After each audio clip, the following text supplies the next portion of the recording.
Voilà, ce matin, pour notre méditation, je voudrais vous inviter à lire un passage dans l'Épître aux Hébreux, Hébreux chapitre 12.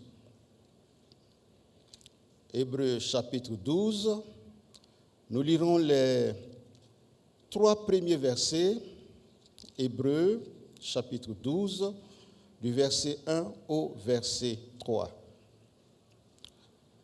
Nous donc aussi, puisque nous sommes environnés d'une si grande nuée de témoins, rejetons tout fardeau et le péché qui nous environne si facilement et courons avec persévérance dans la carrière qui nous est ouverte, ayant les regards sur Jésus, le chef et le consommateur de la foi, qui, en vue de la joie qui lui était réservée, a souffert la croix, méprisé l'ignominie et s'est assis à la droite du trône de Dieu. Considérez en effet celui qui a supporté contre sa personne une telle opposition de la part des pécheurs, afin que vous ne vous lassiez point l'âme découragée. Que Dieu bénisse la lecture de sa parole et qu'il ouvre nos cœurs à recevoir cette parole qui est vérité, qui est lumière et qui nous transforme dans notre être intérieur. La parole de Dieu est source de vie, la parole de Dieu nous libère et la parole de Dieu nous donne de l'espérance. L'Épître aux Hébreux est l'un des merveilleux livres de la Bible qui nous montre comment marcher dans la foi et surtout comment terminer la marche dans la foi. Une chose est de commencer et une autre chose est de terminer. Non seulement de terminer, mais de bien terminer. Et si le chapitre 11 énumère les noms de quelques personnes qui ont réussi leur vie de foi, le chapitre 12, quant à lui, présente la conduite à tenir pour une vie chrétienne réussie. Et dans ce chapitre 12, quand on considère les 3 premiers versets que nous venons de lire, nous voyons une énumération qui attire notre attention. Il s'agit du rejet du péché qui alourdit notre marche et nous retarde. Il s'agit également de la persévérance qui est une condition obligatoire pour marcher et réussir sa marche chrétienne. Et enfin, il s'agit bien sûr de fixer les regards sur Jésus-Christ, le capitaine, celui qui conduit la marche et qui nous rend capables d'avancer de progrès en progrès et aussi en qualité de vie. Et ce matin, le thème de notre méditation portera sur « Ayons les regards fixés sur Jésus-Christ ». Ayons les regards fixés sur Jésus-Christ. En effet, cette interpellation d'avoir les regards constamment fixés sur Jésus-Christ nous fait penser à plusieurs choses, ou du moins implique une chose importante, celle de détourner les regards sur certaines choses et de les fixer sur l'essentiel. Il y a beaucoup de choses qui attirent nos regards. Et je m'en vais me souvenir d'une des fables que nous avons apprises en son temps à l'école primaire. En tout cas, ceux de ma génération devaient encore s'en souvenir. C'est le lion, la tortue et le lièvre. Le lièvre et la tortue. Voilà, ça c'est la bonne forme. Voilà, le lièvre et la tortue. La tortue a défié le lièvre. Et la tortue dit au lièvre que tu ne peux pas me devancer dans la course. Alors, tout le monde était étonné. Dans la forêt, comment une tortue peut-elle devancer un lièvre pendant la course? Alors, ils ont été mis à l'épreuve tous les deux. Et la veille, la tortue a déposé des touffes de carottes sur le parcours qu'il devait emprunter. puisque la tortue savait que le lapin ne crache pas sur les carottes. Au contraire, c'est un repas exquis pour lui. Et puis, le lendemain matin, alors le signal est donné pour le départ. Et d'un bond, le lièvre s'en va, laissant la tortue derrière lui. Et puis, à un moment donné de la course, le lièvre voit un tas de carottes. Alors il s'arrête et il commence à manger ses carottes. La tortue vient tout doucement et puis elle dépasse le lièvre. Et elle continue sa route. Et après, le lièvre se lève, il constate qu'encore que la tortue est devant. Il fait encore un autre bond et puis il dépasse la tortue. Mais c'était mal connaître la tortue. Parce que sur tout le parcours, elle avait installé des touffes de carottes. Et à chaque étape, le lièvre s'arrêtait pour manger ses carottes, jusqu'à l'arrivée. Et puis, avant l'arrivée, le lièvre encore s'est arrêté pour manger ses carottes, en disant, mais cette tortue, il suffit d'un bond et puis je la dépasse. Et puis, pendant qu'elle dégustait et mangeait avec beaucoup de plaisir ses carottes, la tortue a dépassé la ligne d'arrivée et elle a été proclamée champion de la course. Ça, c'est une fable de Jean de La Fontaine. Cela illustre bien justement les propos que j'aimerais tenir ce matin pour dire qu'il y a des bons regards et il y a des mauvais regards. Les mauvais regards ont l'inconvénient de nous éloigner de Dieu et de nous éloigner de notre objectif. Quels sont ces quelques mauvais regards? Le premier regard que j'aimerais mentionner, c'est le regard du passé. Le passé, nous avons tous un passé.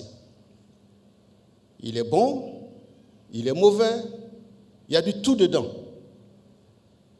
Mais pour certains, le passé est si mauvais qu'il est attaché à leur vie, à leur cœur, comme un boulet dont il ne peut pas se détacher. À tel point qu'ils restent attachés à ce passé, ils souffrent dans leur être intérieur, ils vivent de remords, ils vivent de culpabilité et de regrets. Pourtant, Christ pardonne, Christ libère, Christ délivre, Christ donne de l'espérance. Le passé est à jamais passé. Paul dit que je fais une chose, j'oublie ce qui est en arrière et je regarde ce qui est en avant, afin de gagner le prix de la vocation céleste. Regardons donc de l'avant et nous ne laissons pas distraire par nos différents sentiments de culpabilité. Dans le passé, il y a aussi des bonnes choses. Des bonnes choses qui peuvent nous empêcher de voir de l'avant, qui peuvent nous empêcher d'avoir des visions nouvelles pour avancer avec Dieu et pour faire des grandes choses pour le Seigneur. Il y en a qui disent, moi j'ai déjà beaucoup fait, maintenant là, je vais croiser mes bras. Et puis ce sont les autres qui vont faire, parce que nous on a déjà fait et nous on en a fini. Non, on n'a pas encore fini. Je dirais même que c'est maintenant qu'on commence. Parce que nous avons encore de l'énergie, parce que nous avons encore la vie. Et tant que nous avons la vie, tant que nous avons le Saint-Esprit, bien-aimés, nous devons toujours regarder de l'avant. Nous devons toujours servir autant que cela est possible. Nous devons faire ce que nous pouvons, de telle sorte que notre vie soit vécue de façon utile et pour la gloire de notre Seigneur Jésus-Christ. Un autre regard qui peut nous empêcher d'avancer, c'est bien sûr le regard de l'inquiétude. L'inquiétude sur nos lendemains. Nos lendemains constituent une préoccupation pour chacun. Alors que Dieu nous a donné le présent, dans lequel nous devons vivre par la foi, en comptant sur lui, ne dit-il pas lui-même, à chaque jour suffit sa peine. Demain n'est pas encore arrivé, toi tu es déjà en peine pour demain. Alors que le Seigneur dit qu'à chaque jour, suffit sa peine. Ne nous laissons pas distraire par les préoccupations du lendemain. C'est vrai, le lendemain fait partie de notre existence. Mais Jésus nous dit qu'il est avec nous tous les jours jusqu'à la fin du monde. Il est avec nous dans l'instant présent et il promet d'être avec nous dans l'instant à venir. Par conséquent, nous pouvons lui faire confiance. L'inquiétude par rapport au lendemain peut altérer notre foi, peut réduire la qualité de notre foi, peut nous amener à perdre du temps sur des choses pour lesquelles nous n'avons pas les solutions. D'ailleurs, par rapport à l'avenir, Paul dit, faites connaître vos besoins à Dieu par des prières, des supplications et des actions de grâce. L'action de grâce, c'est le regard sur l'avenir, le regard positif, c'est le regard de la foi sur l'avenir, que Dieu est présent, que Dieu prendra soin de nous. Dire merci à Dieu pour ce qu'on n'a pas déjà dans la main, c'est l'expression visible de notre confiance en ce Dieu qui tient notre présent dans ses mains et qui tient également notre avenir dans ses mains. Ne vous inquiétez de rien, dit Jésus. Faites-moi confiance, regardons à notre Seigneur, vivons pour notre Seigneur, marchons pour notre Seigneur qui prendra soin de ton avenir. Peut-être l'avenir est sombre, mais c'est avec quel regard tu apprécies cet avenir sombre? Apprenons à regarder avec les regards du Seigneur lui-même, notre avenir. Tant que Dieu ne dit pas que c'est sombre, nous ne pouvons pas conclure que c'est sombre. Et du reste, Dieu n'a jamais dit que notre avenir est sombre. Il a dit que lui, il est avec nous. Et quand il est avec nous, c'est la confiance, c'est la certitude et c'est la marche avec conviction et avec joie. Un autre regard qui peut nous empêcher de fixer le regard sur le Christ, c'est le regard de la vanité du monde. La vanité du monde. Vous savez, Jésus dit que nous sommes dans le monde, mais ne sommes pas du monde. C'est un message que la parole de Dieu rappelle à chaque instant. Nous sommes dans le monde, mais ne sommes pas du monde. Nous sommes dans le monde, mais ne sommes pas du monde.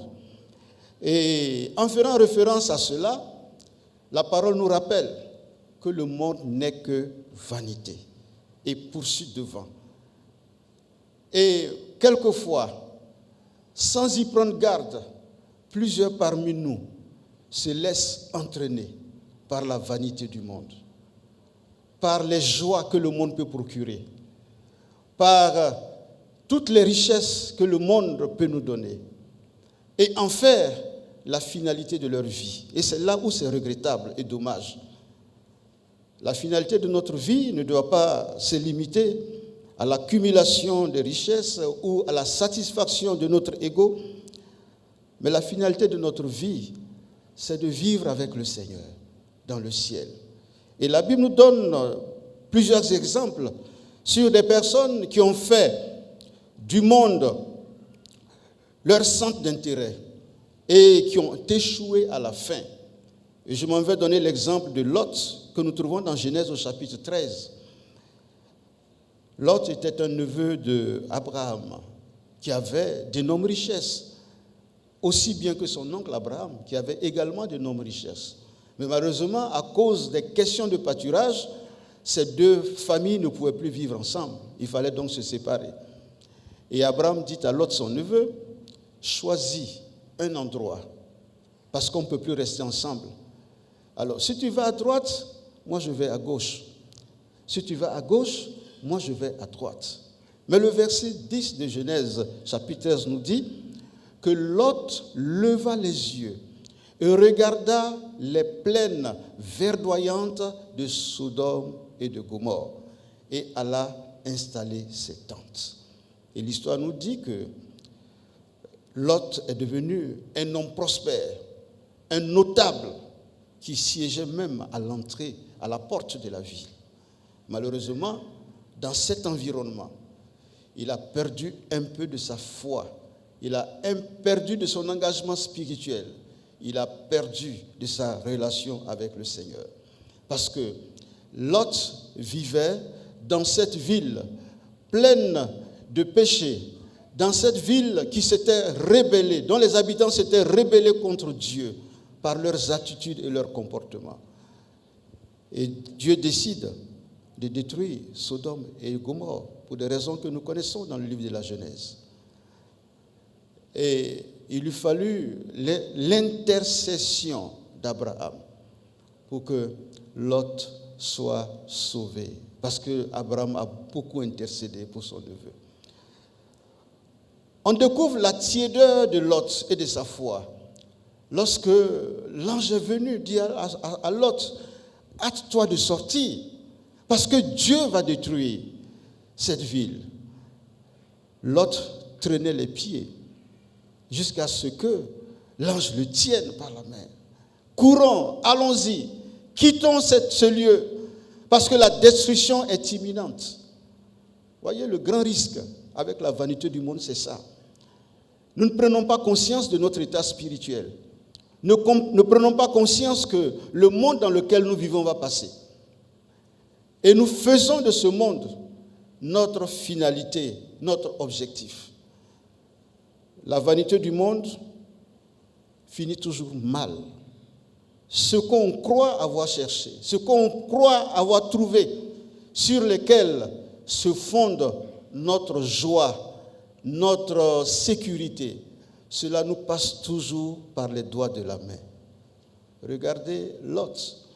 Lot est sorti plus appauvri de Sodome et de Gomorrhe, plus que lorsqu'il y est entré, parce qu'il a perdu toutes ses richesses.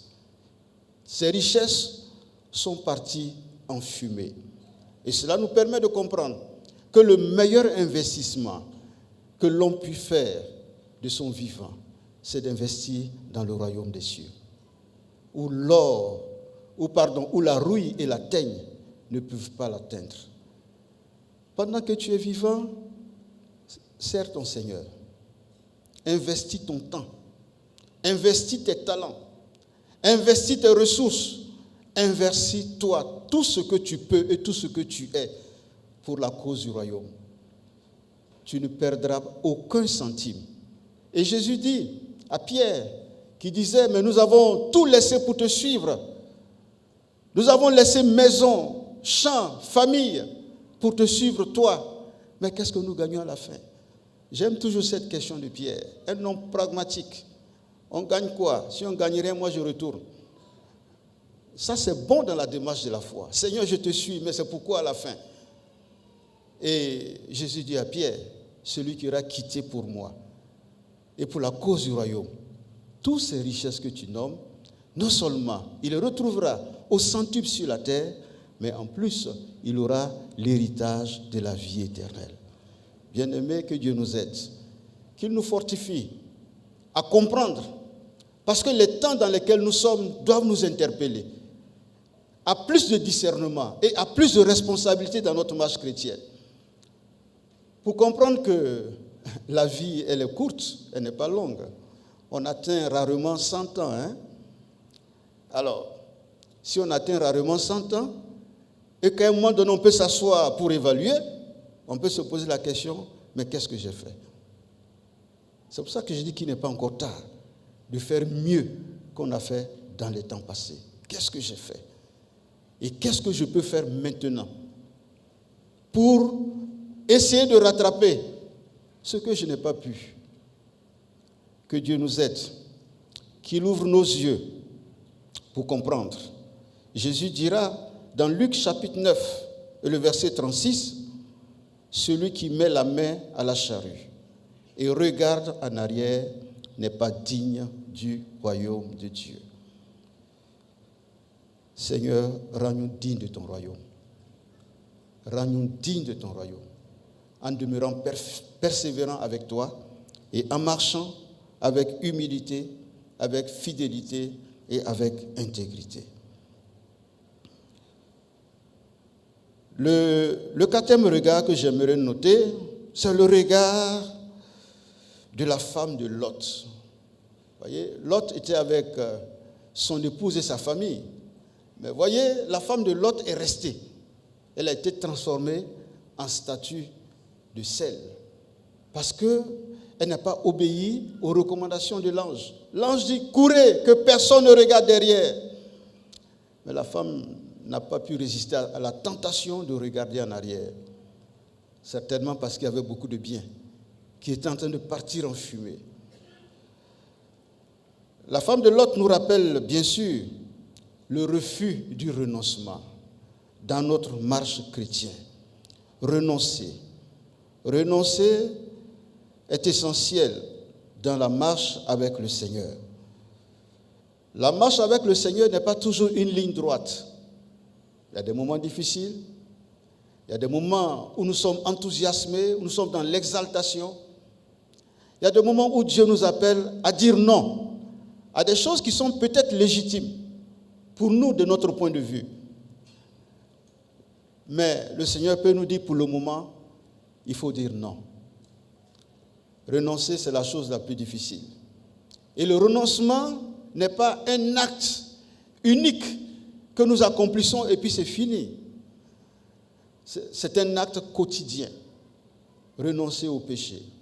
Comme l'auteur de l'Épître aux Corinthiens nous le dit, renoncer à la mauvaise manière de vivre, renoncer aux vices, renoncer aux tentations, renoncer à bien de choses. Le refus du renoncement nous conduit toujours au compromis et même à la compromission. Parce que dans le compromis, on trouve toujours des raisons pour justifier ce que nous sommes et ce que nous faisons. Oh, c'est pas grave. Parce que même le pasteur lui-même, il fait ça. Donc, où est le problème? Même tel ancien, je l'ai vu là-bas. Alors, et puis moi, on me dit de ne pas faire. Si lui peut faire, moi aussi, je peux faire. Mais ce n'est pas le pasteur qui est mort pour toi à la croix. C'est Jésus-Christ. Et c'est Jésus-Christ qui donne le chemin. Il dit, je suis le chemin, la vérité et la vie. Nul ne vient au Père que par moi. Et l'enseignement de Jésus-Christ est fondé sur le renoncement. Et le renoncement commence par lui-même d'abord. Il a renoncé pour un temps à sa gloire, comme nous dit Philippiens au chapitre 2. Renoncer pour un temps à sa gloire. Et il a pris un corps humain. Ça, c'était le comble de l'humiliation de la part de Dieu le Fils, qui vient parmi les hommes, qui renonce et qui naît dans une étable, qui vit parmi les hommes, qui accepte les crachats, les injures, les coups qui lui étaient portés. Et en guise de moquerie et d'ironie, on lui dépose sur la tête une couronne d'épines qu'on enfonce profondément dans sa peau. Le renoncement. Bien-aimé, renoncer c'est difficile, mais renoncer est nécessaire pour notre marche chrétienne. Renoncer est difficile, mais renoncer est nécessaire si nous voulons aller au ciel. Renoncer est difficile, mais renoncer est nécessaire si nous voulons voir les bénédictions de Dieu dans notre vie. Aujourd'hui, on court d'une église en église dans l'espoir d'être béni. Ce n'est pas une mauvaise chose en soi de rechercher la bénédiction. Mais on pense très peu aux conditions qui envoient la bénédiction. On va voir tel pasteur, prie pour moi pour que mes affaires se débloquent. Prie pour moi pour que ceci se passe. Prie pour moi pour que cela se passe. Mais malheureusement, quelquefois, notre vie est en contradiction avec ce que le Seigneur nous enseigne. C'est le moment de recentrer notre vie et notre engagement sur Dieu et sur sa parole, afin que nous puissions vivre une vie chrétienne, modèle, avec les regards fixés sur Jésus. Le regard sur Jésus, c'est le bon regard qu'il faut avoir. C'est le regard qu'il faut maintenir de façon permanente, avec l'aide du Saint-Esprit. C'est le regard qui nous conduit à coup sûr vers la victoire. Le regard sur Jésus-Christ. Parce que Jésus est notre modèle, il est notre référence, il est notre guide qui nous amène au ciel. Il est le chef, celui qui dirige la marche, celui qui donne des instructions. C'est le capitaine de l'équipe. Nous devons marcher dans ses voies.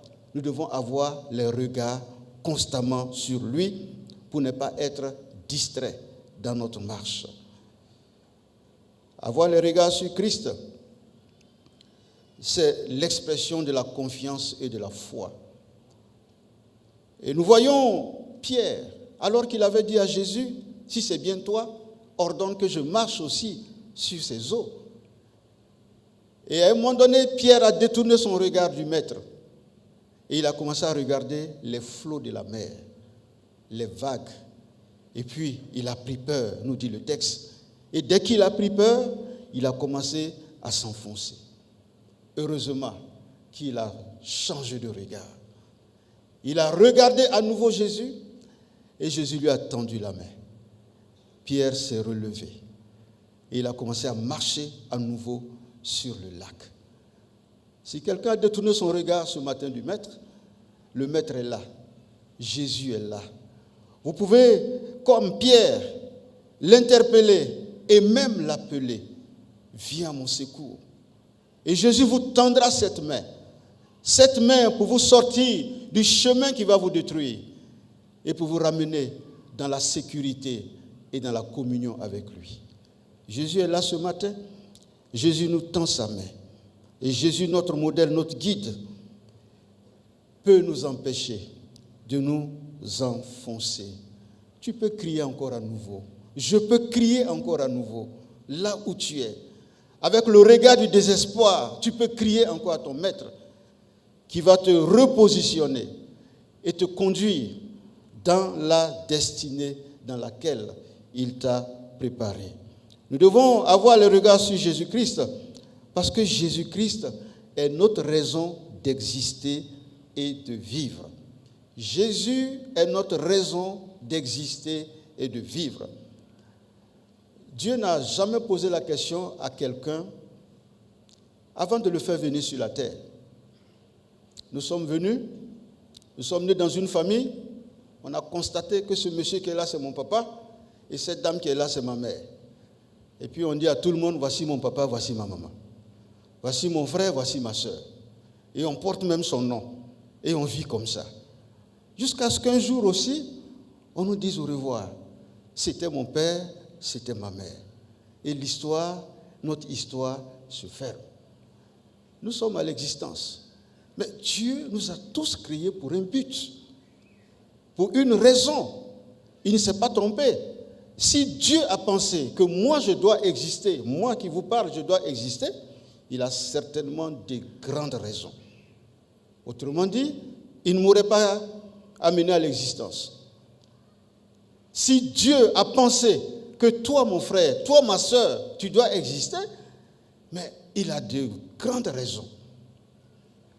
Maintenant, la question, ou notre responsabilité, il ne s'agit pas seulement d'exister, mais il s'agit plutôt de vivre pour Dieu et pour sa gloire. Nous avons été créés pour vivre pour Dieu et pour sa gloire. Et je crois que si cette idée, si cette pensée nous conduit chaque jour, la vie sera belle. La vie sera plus belle, j'allais dire. Je crois que c'est ça qui est plus juste. Elle sera plus belle qu'elle l'est aujourd'hui. Parce que nous verrons les choses désormais en fonction du regard de Dieu. Parce que nous sommes dans son plan. Parce que nous sommes dans son projet. Parce que nous faisons ce qui lui est agréable. Parce que nous sommes en symbiose et en harmonie avec lui selon le projet qu'il a pour nous. N'oublions pas que Jésus, avant de partir, il a dit ceci aux disciples. Je m'en vais au Père, dans Jean chapitre 14, mais je vais vous préparer une place. Pour nous rappeler que l'objectif de notre vie, ce n'est pas ici, mais c'est plutôt dans le ciel. Il dit, quand tout sera fini, je reviendrai vous chercher. Là où je suis, pour que vous soyez avec moi, pour que vous puissiez contempler la gloire de mon Père. Ce matin, nous avons adoré le Seigneur. Mais imaginez lorsque nous serons dans le ciel de gloire, nous allons bénir ce Seigneur que nous n'avons pas encore vu physiquement. Nous allons le bénir jour et nuit et pendant l'éternité à venir. Voici le rendez-vous qu'il ne faut pas manquer, bien-aimés. Voici le rendez-vous pour lequel chacun devrait se préparer. Chacun devrait mettre son point d'honneur à s'attacher au Seigneur et à vivre pour lui et à être trouvé prêt quand le Seigneur reviendra. Le psalmiste nous dit au chapitre 34, au verset 6, « Quand on tourne le regard vers lui, on est débordant de joie. Et le visage ne se couvre point de honte. » Voici la conséquence pendant que nous sommes sur la terre, lorsque nous avons le regard tourné vers Jésus. Quand on tourne le regard vers lui, il n'y a pas la honte dans notre histoire. Jamais. Il n'y a pas la honte. Mais au contraire, nous sommes débordants de joie. Que Dieu nous donne de vivre cette réalité du verset. Et Paul dit, celui qui se confie en Dieu ne sera jamais confus. Que Dieu nous délivre de la confusion, qu'il relève notre tête et que sa grâce et sa présence nous accompagnent chaque jour. En guise de conclusion, nous voulons dire ceci. Nous sommes dans les temps de la fin. Les indicateurs sont là. Le monde est de plus en plus instable. Le monde ne s'améliore point, malgré les avancées technologiques, malgré l'amélioration des conditions de vie. L'état du monde est plus que préoccupant. Mais c'est un signe annonciateur que notre Seigneur est à la porte. Parce que c'est ce que le Seigneur nous a dit. Lorsque vous verrez tout ça, prenez conscience que je suis à la porte, que je viens bientôt. Alors, pendant que le Seigneur nous donne les signes de ce retour éminent, il nous faut nous recentrer sur Christ et sa parole. Recentrer sur Christ et sa parole. Alors, il viendra nous trouver là, en train d'obéir et en train de marcher avec lui et pour sa gloire. La question que j'aimerais poser, quel type de regard as-tu? Le regard sur le passé, sur la vanité du monde, sur l'inquiétude, ou le regard fixé sur Jésus-Christ, le chef et le consommateur de la foi? Que Dieu nous bénisse ce matin et que sa grâce soit sa parole soit pour chacun de nous une source de bénédiction. Voilà, inclinons-nous dans la prière. Seigneur notre Dieu, notre Père, ce matin nous te bénissons. Ce matin nous te rendons grâce. Ce matin nous te disons merci parce que tu es le Dieu de la grâce. Et ce matin tu renouvelles cette grâce encore dans la vie de tous ceux qui sont à toi et de tous ceux qui comptent sur toi pour vivre et aussi pour mourir avec toi. Seigneur, merci pour ta parole qui a été proclamée dans les limites du langage. Mais Seigneur, c'est ton Saint-Esprit qui convainc. C'est lui qui transforme, c'est lui qui délivre et c'est lui qui accomplit ta sainte volonté. Garde ces paroles dans nos cœurs et que ton nom soit béni au nom de Jésus-Christ. Amen.